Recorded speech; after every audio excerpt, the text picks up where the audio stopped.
I've often got this question, and this particular person says, if you're a beginner in learning about paint and colors, and you can't afford all the many different colors, much less the better paint, can you use just the basic colors to make all the colors you need? Well, there are a lot of things to take in consideration to make those decisions, but I'm happy to show you that.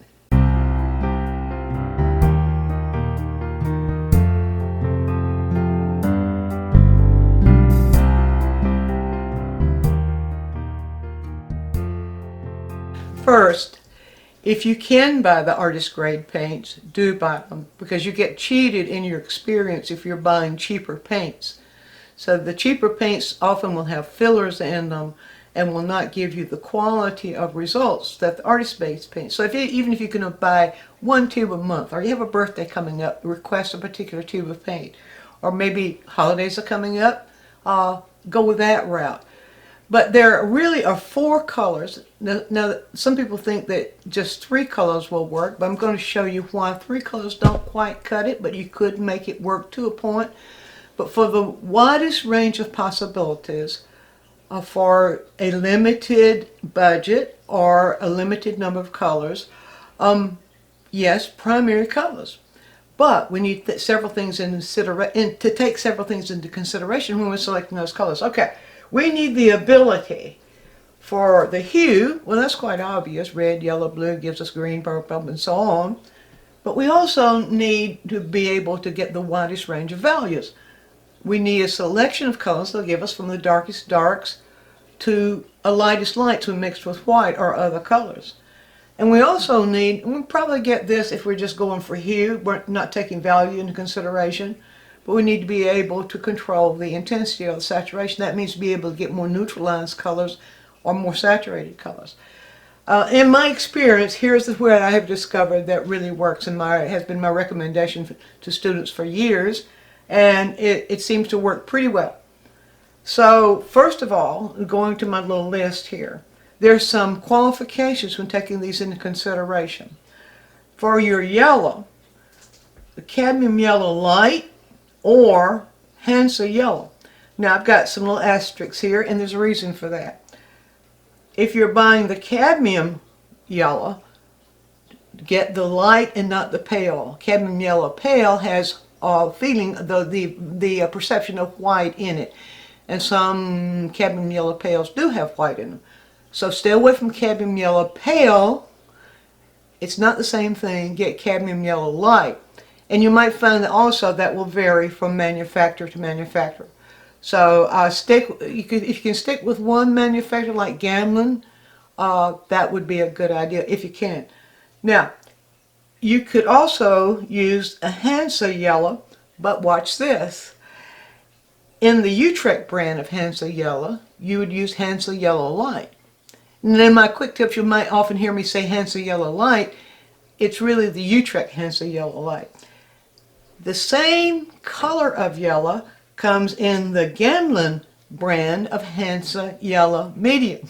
So you see how confusing that can get?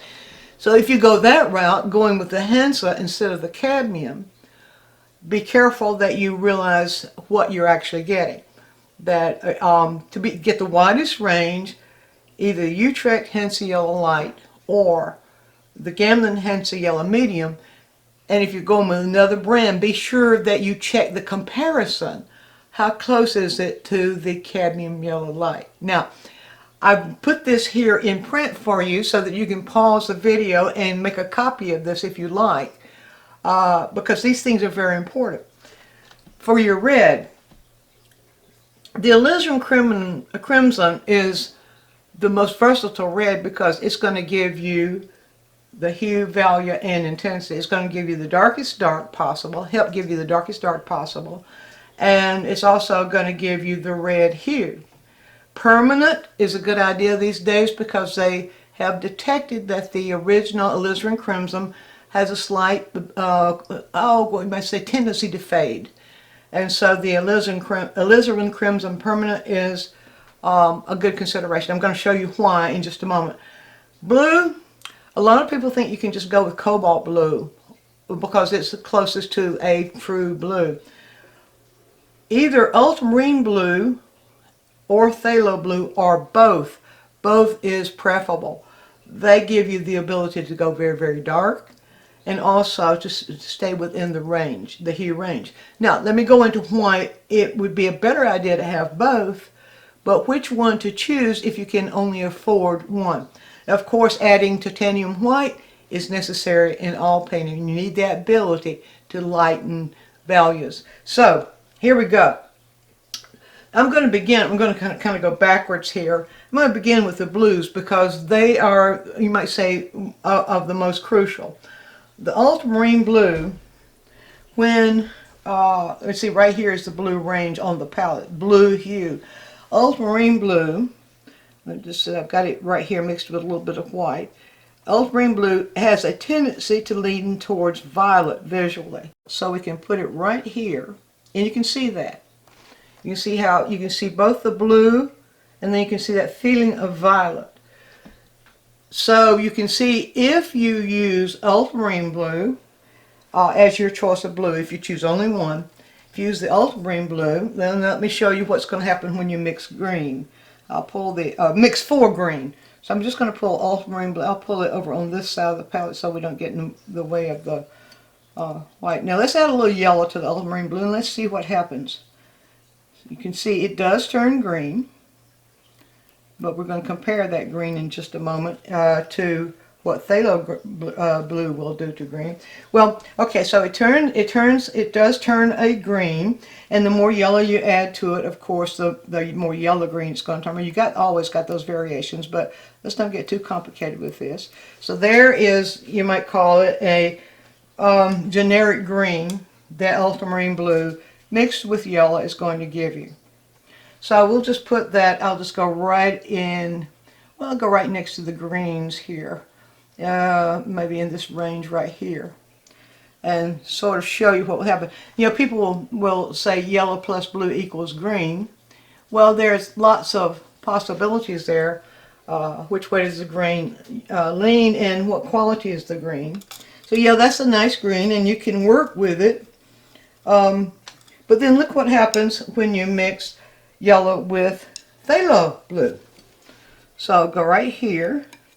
Now I'll go right down here and add some yellow to phthalo blue.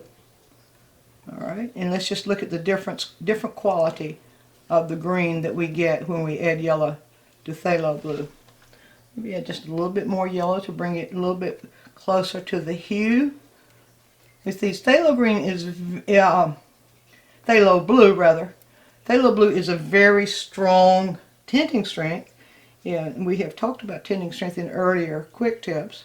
So it's going to take more yellow to get pretty much in that same value range. But you can see already, and let's put that here to let you compare the difference right here. I need to get that just a little bit darker so that you can see the difference. There we go. Now you can see already how the phthalo blue is going to give you a more vibrant spring, summer green, or more feeling of saturated green than ultramarine blue is going to give you. However, if you're using ultramarine blue to mix in other directions, you can get a wider range of color there. So I won't go in all of that, but this is something for you to explore. If you need to decide between the two, it would be better to go with the phthalo blue. Now here's why. With phthalo blue, the one thing that will be missing from the colors you'll be mixing, when you choose phthalo blue, the one thing that would be mixing is that purplish quality that you can get with ultramarine blue. However, let's just go right over here. And here's a little bit of phthalo blue again. Let's get it a little bit, I think I'll go ahead and just pull that right here. And add just a little bit more white to it. Okay, so that you can see the quality. Now, a magic thing happens when you put a little bit of alizarin crimson into phthalo blue. It'll cause it to lean a little bit more towards ultramarine blue. I'll get a little bit more of that so that you can see it happens. It is dull. It's slightly neutralized because of the green that's in the phthalo blue, but you can see it there. And we can compare that. I'll just put it on the canvas so that you can compare the two.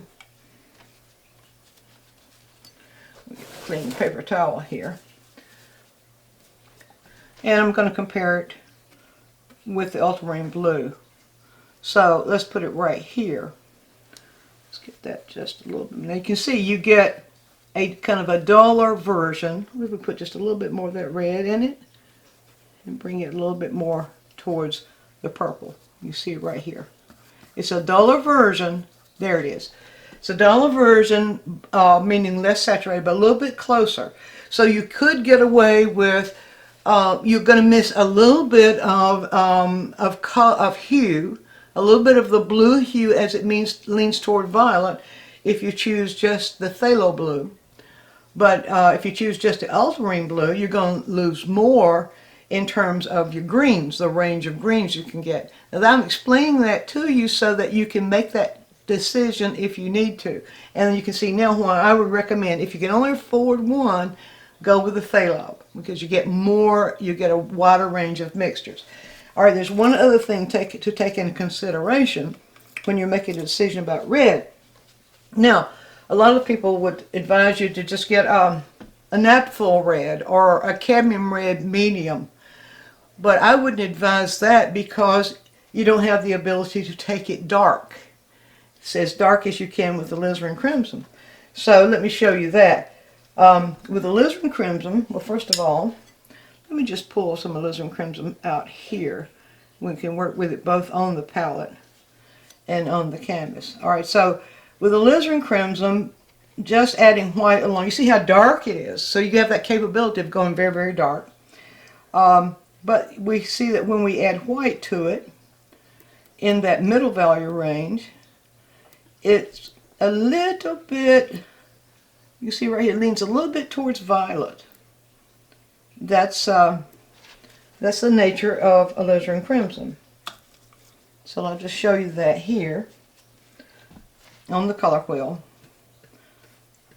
Alizarin crimson mixed with just a little bit of white in it. And you see right here, see?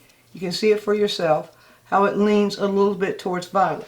Now, you can sort of trick it to lean a little bit more towards orange and red by adding the yellow. Now that's why it's that quality of yellow that I advise, either the cadmium yellow medium or the Hansa yellow, and I explained that to you of the two brands, because that particular yellow has that ability to give you a wider expansion of colors.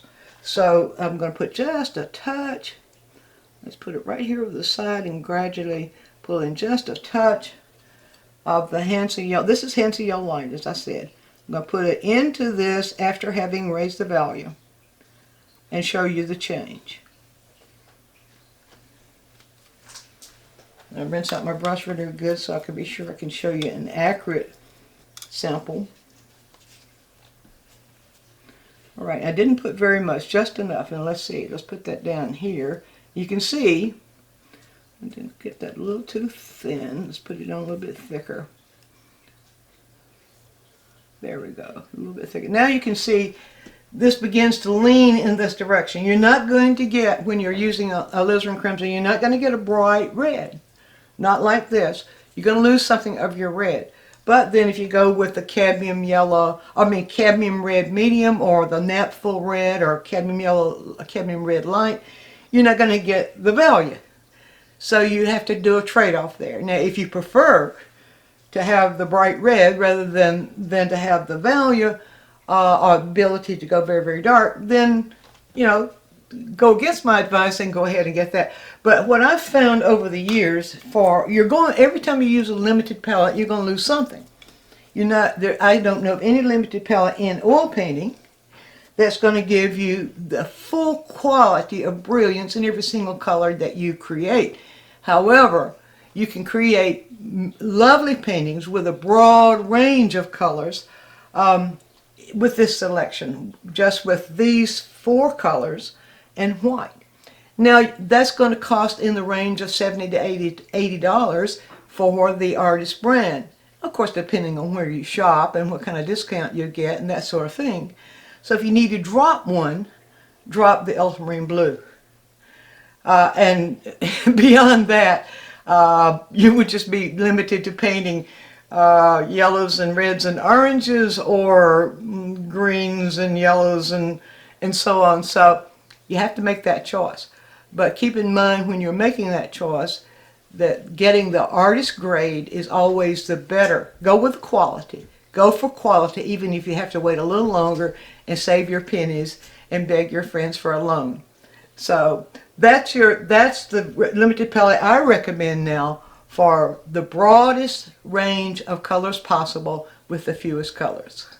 Be sure to view all of our quick tips. And while you're doing so, subscribe to the channel, click on the bell so you'll always get a notice when we produce a new quick tip, which is every week. And if you have a question, leave it in the comments section and we'll make a quick tip for you. Also, take a trip over to DianneMize.com where I have full-length lessons, downloads, DVDs, lots of other stuff there, some free stuff for you. And while you're there, you can subscribe to the newsletter, and that way you'll always be informed every time we do something new.